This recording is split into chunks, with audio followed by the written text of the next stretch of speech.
तो आखिर देश भर में इस वक्त जो नफरत का जहर घोला जा रहा है, ये जो बीज बोया जा रहा है, आखिर इसकी जिम्मेदारी किसकी है और इसका खात्मा क्या है? यही एक सवाल जो बीते कई दिनों से सभी के जहन में है, लेकिन इसका इलाज मिल पाना अभी तक नामुमकिन सा लग रहा है। और इसी को लेकर हम चर्चा भी कर रहे हैं। मेरे साथ कुछ और खास मेहमान भी जुड़ गए हैं। सैयद जवाद, मुस्लिम एक्टिविस्ट, हमारे साथ जुड़ गए हैं। साथ ही वीएचपी प्रवक्ता रवि पराशर जी भी स्टूडियो में यहाँ मेरे साथ मौजूद हैं। आपका भी बहुत स्वागत है।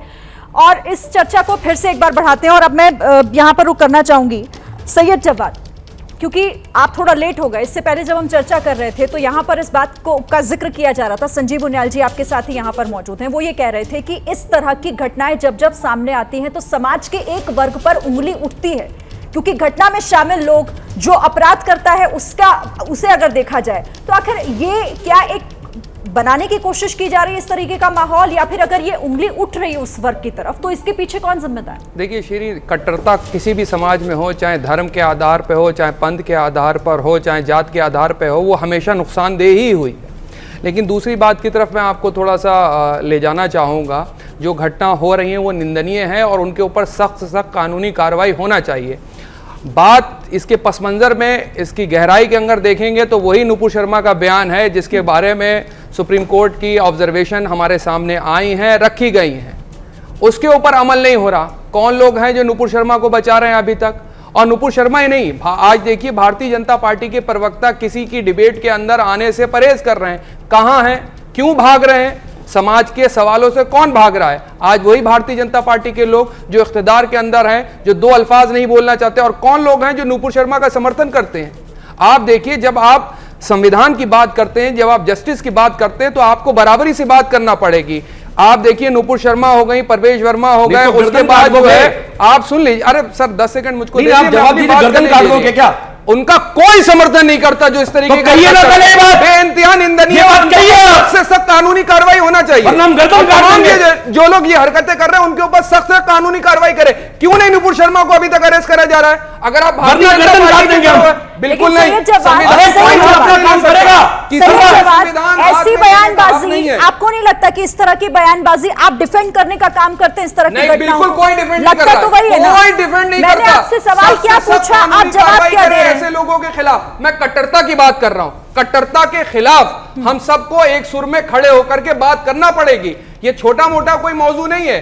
देश जिस हालात से गुजर रहा है, हम सबको मिल करके आकर के बात करने की। और कौन लोग हैं जो कट्टरता के नाम पे रोटियां सेक रहे हैं राजनीतिक? ये आज से चल रहा है और इसमें एक नहीं, सभी पॉलिटिकल पार्टीज जो है वो इन्वॉल्वमेंट आती है। रवि पराशर जी, मैं चाहती हूं आप इस बात को आगे बढ़ाइए, जवाब दीजिए। शिरीन जी, इतिहास अगर देखें तो ये नुपुर शर्मा वाला मामला बहुत नया है।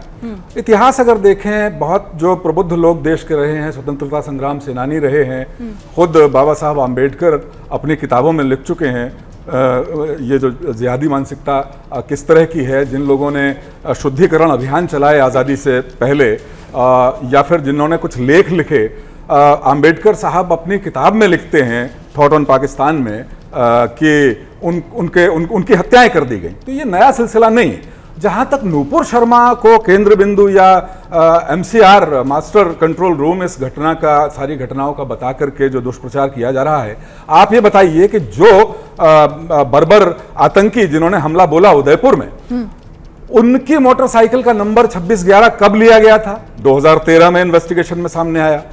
चाकू जिसका इस्तेमाल हत्याकांड में, आतंकी वारदात में किया गया, वो कब बनाया गया? 4 साल पहले। उस समय तो नुपुर शर्मा के कोई बयान नहीं थे। देश भर में पिछले 6-7 महीने में 5 दर्जन से ज्यादा हिंदुओं का कत्ल कर दिया गया। उस समय नुपुर शर्मा के बयान नहीं थे। बंटवारे के टाइम पर जो हिंदुओं का नरसंहार किया गया, उस समय नुपुर शर्मा नहीं थी। और बहुत पीछे चले जाएं, मोपला नरसंहार जो हुआ वो नुपुर शर्मा के बयान के कारण नहीं हुआ।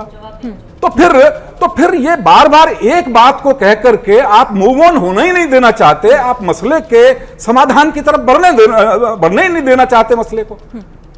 ठीक है, साधना भारती कुछ कहना चाह रही है, फिर बिलाल खान आपके पास। अभी आदरणीय जो है उन्होंने कहा वीएचपी के कि दुष्प्रचार हो रहा है। कौन कर रहा है दुष्प्रचार?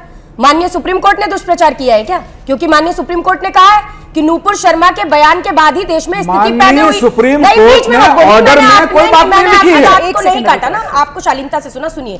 दूसरी बात, सही कहा आपने, नूपुर शर्मा उससे पहले नहीं थी, तब भी नूपुर शर्मा नहीं थी जब बालाघाट में लोधी डाली दमाए जो गौरक्षक बनकर सामने आए, उनकी पीट पीट कर हत्या की गई, तब वहां विश्व हिंदू परिषद के वो लोग थे जो गौ तस्करी कर रहे थे, जिनको रोकने का काम लोधी डाली दमाए ने किया। तो आप बताइए तब आप कहां है?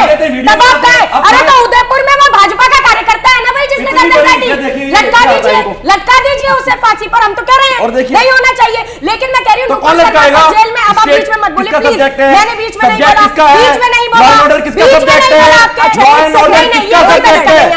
बोला।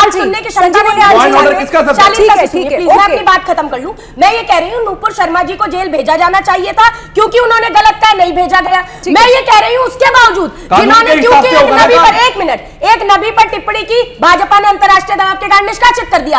जिन संजय निषाद जी ने माता कौशल्या के सत्यत्व पर प्रश्न उठाते हुए कह दिया कि भगवान राम जी दशरथ के पुत्र नहीं है, उन्हें भाजपा ने निष्कासित क्यों नहीं किया? उत्तर प्रदेश में कैबिनेट मंत्री बनाकर क्यों पुरस्कृत किया है? नरेश अग्रवाल जी जिन्होंने हमारे भगवान राम की तुलना रम से कर दी, उन्हें भाजपा ने क्यों नहीं निष्कासित किया, क्यों राज्यसभा में भेज रखा है? वो महेश शर्मा जिन्होंने माता सीता का अस्तित्व संसद भवन में नकार दिया, उनको क्यों आपने अपना नेता बना दिया? ये सारे उदाहरण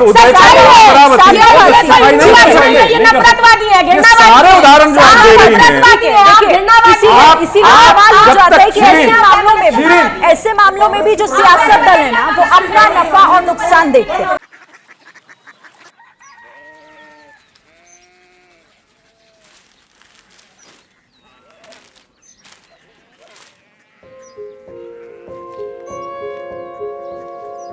बाबा बाबा Korea city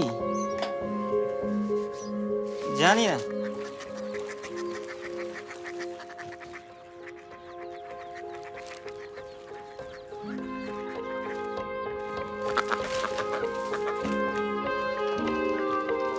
Korea city.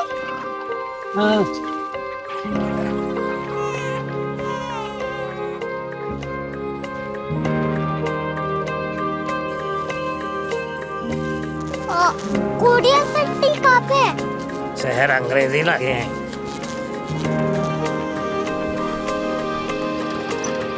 Korea city.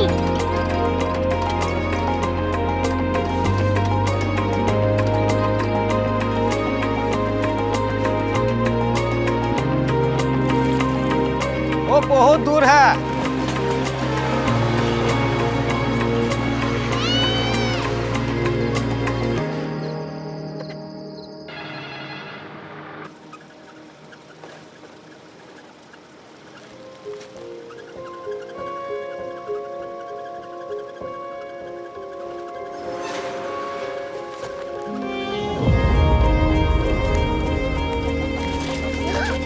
Korea city.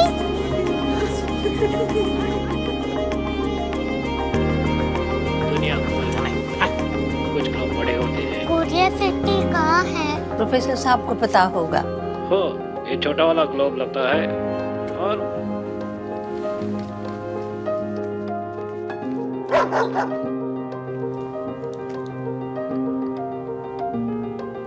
पता नहीं, मेरी बेटी से जाके मिल लो, शायद उसे मालूम हो।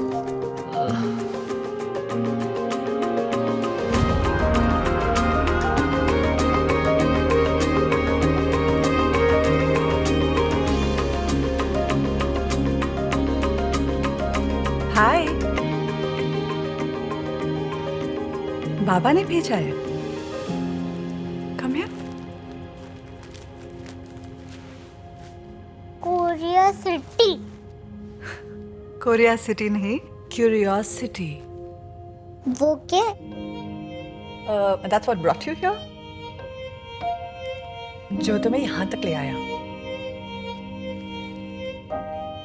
क्यूरियोसिटी।